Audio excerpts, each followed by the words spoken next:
গায়ের মেলায় গেছি আমি, হাতে একখানা ঝোলা, মেলা দেখে ফেরা মানে বউয়ের পড়ে গোলো। সকালে শুরু, হাঁক ডাক ওঠে, তাড়াতাড়ি মেলা যাও, যা খুশি কিনে আনো তো।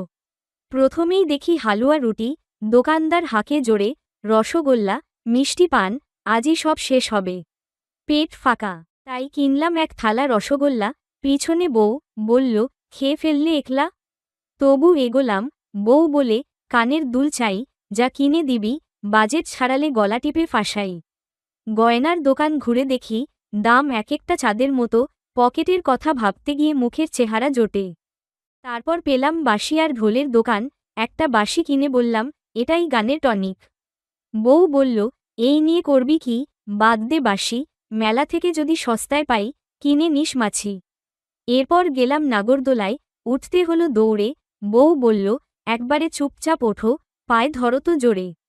ঘোরার সময় মাথা ঘুরে গেল, পড়ল মনে ভয়, বউ বলল, তোর সাহস নাই, তাও মেলার বড় রায়।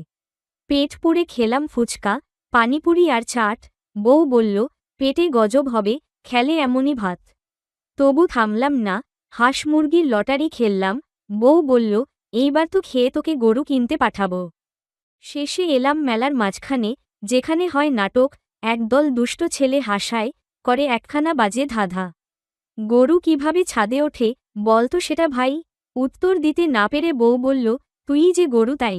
ফিরতি পথে বাজার হাতে, কিনলাম খাট্টা আম, বউ বলল, জীবনে তোর এই একটাই সেরা কাম। মেলা থেকে ফিরি ঘামে ভেজা, হাতে ঝোলার ভার, বউ বলে, এইবার তো পেলে তোমার পুরস্কার।